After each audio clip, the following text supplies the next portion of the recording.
Here in New York now is Republican Senator Pat Toomey of Pennsylvania. He's also a member of the Senate Finance Committee. Welcome and thank you for joining. Thanks for having me. So obviously the House plan is gone for a vote next week. The Senate plan is just out. There's a markup to go. Which plan will the end result most resemble? Yeah. That is not knowable yet, but my guess is there will be elements of each. But, you know, I think the important thing is that the big fundamental things are really the same.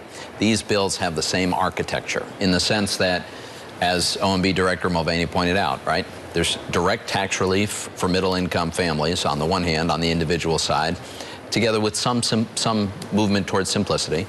And on the business side, we've got the same big policy change, right? Dramatic reduction in the corporate rate from 35 to 20, allowing for full expensing immediately of capital expenditures, which is really good policy, and moving to a territorial system for the international part. Philosophically, there might be some similarity, but when it gets to the actual details, there's massive differences. Take the SALT deductions, for example. Yeah. You know, on the Senate side of things, full repeal. Right. Some Republicans in the House don't want a full repeal. Yeah, but even there, I would suggest there's a lot of overlap, right? So we completely disallow the deduction for all state and local taxes. The House does the same thing, except there's a carve-out for up to $10,000 in property tax deductions. So that's the difference. We're going to haggle over that, and we'll figure out a way to resolve that. Is there some wiggle room? You're from a state that it would potentially punish quite a bit, and that might be a swing state in the midterms. Yeah, the Pennsylvanians on the House Ways and Means Committee voted for this bill in the House, and I'm supporting it because it's good for Pennsylvania on balance. And it's a good policy to get rid of the state and local tax deduction. I mean, let's be honest. It's a mechanism by which federal taxpayers subsidize high-tax jurisdictions. That's not good policy. So we're going to move away from that.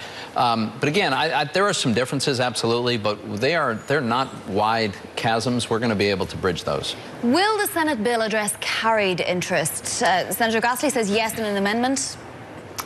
So the text we have now does not. But the committee is going to work its will, and then the Senate floor will work its will. And so I expect there will be amendments, and I expect that some amendment to make some changes in the current policy on carried interest will probably prevail. So my guess is by the time this is over, there will be a change in the policy. The mortgage interest deduction stays, so does the estate tax in the Senate. Well, so the mortgage deduction remains, and it remains with the cap of $1 million. The House takes that down to $500,000, so we're going to have a discussion about that, and we'll work that out. The estate tax, we both take the same initial step, which is to double the exempted amount. So an individual will be able to be completely exempt from the estate tax on $11 million, a couple $22 million. But beyond that, we leave the policy for the duration, whereas the House does repeal it over time. Where do you see leeway, though? Up to now, almost everything we've talked about, you said, well, yes, there is a big difference, and, you know, there should be some compromise. Where? On all of these things. So, you know, the corporate rate goes down to 20% immediately in the House bill. It goes down to 20% on January 1st of 2019. So there's 12-month difference of when we get to the exact same place. We're going to find a way to reconcile that. You know, one of the challenges we have is there's a limit to how much revenue we can forego in the budget window. So it's a matter of putting these pieces together. But we've been working with our House guys for many months. We're going to get there. Speaking of which, you remember the super committee back in the day. Right. Remember that? I remember it well, yes. And you're obviously, you know, you went to Washington with the goal of reducing spending. How do you sit with this $1.5 trillion increase in the deficit in the short term, and gosh knows what it will do in the long term? Yeah, so I am convinced that if we pass this reform, that we will shrink the size of the deficit, and here's why. This is not just a tax cut. This is a complete reform of our entire corporate system and significant reforms on the individual side. It's extremely pro-growth to lower the corporate rate from 35 to 20. To allow full expensing of capital expenditures, to move to a territorial system where we're not double taxing overseas income. We are going to create the incentives for a huge influx of investment to the United States, both foreign direct investment and domestic investment. All it takes is 0.4% of extra economic growth to fully fill in this revenue hole. I think we're going to get much more than that in response to this tax reform. So you sit fully, happily with this $1.5 trillion? Absolutely. And what about bipartisan support? Is there any bipartisan support for the Senate bill that might help with the negotiation with the House and the reconciliation? So, unfortunately, 45 of the 48 Democratic senators sent us a letter early on in this process, pretty much taking themselves out of the room, stipulating terms under which they would negotiate tax reform, terms that were just not reasonable. But 3 Democrats didn't sign that letter, and so I'm hoping that there's some opportunity, and when we get to the finished product and they see this is a tax reduction for middle-income families, this makes our business tax code competitive, I think it's going to be hard for all the Democrats to vote against it. Who are you most banking on? I don't know which might come our way. I would say the 3 who chose not to sign that letter is a good place to start. That was Senator Manchin, Senator Donnelly, and Senator Heitkamp, if I remember correctly. So that's certainly a good place to start, but I think other Democrats are going to be interested in what we're doing here. What kind of economic growth do you imagine, if the Senate bill, close enough to what it is now, does get passed? What kind of economic growth are you hoping that that will engender? I think the bump in economic growth could approach a full percentage point for a number of years. I really do. The increase in incentives to put capital to work, there's a broad consensus, as you know, among economists.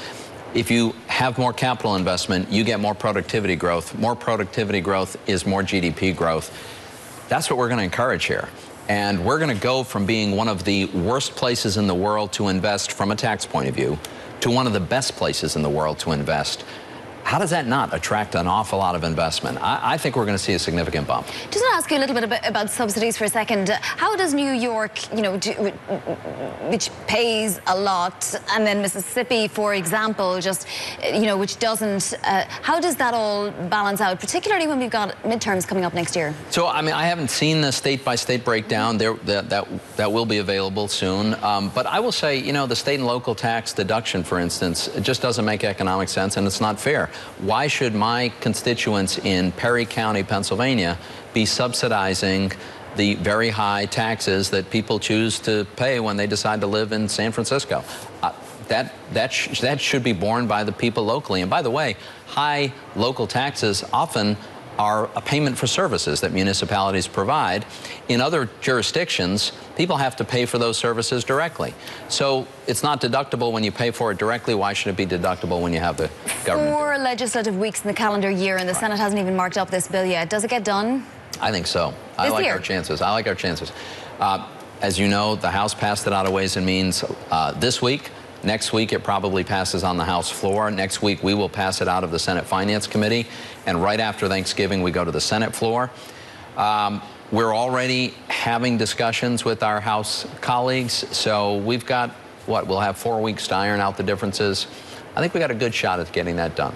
Have to ask you about Roy Moore in Alabama. If the sexual allegations of misconduct pan out, and if they are substantiated, should he withdraw?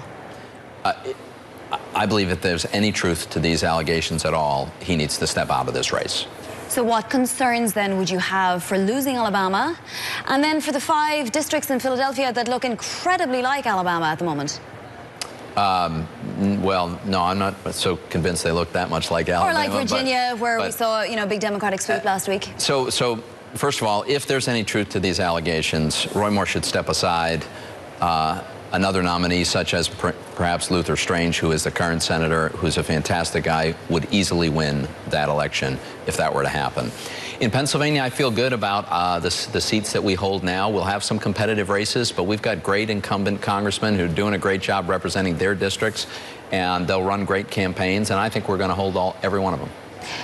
Final question. How do you feel like the president's trip is going in Asia? You've been a free markets person your entire life and a free trade person. I am, and I still am, and I'll be honest with you, I get nervous sometimes when the president starts talking about trade, because I think we come from different perspectives on that. But trade is only part of what this mission is about. I think he's absolutely right to be pressuring the Chinese to be more cooperative with this terrible problem we have with North Korea. I'm glad that he's visiting Vietnam, a country that I think we can have tremendous economic trade with going forward, and I think the trip's been going well so far. All right, Senator, thank you for joining us, particularly as we celebrate Veterans Day in honor of the day tomorrow. That is Senator Pat Toomey of Pennsylvania with us. Let's check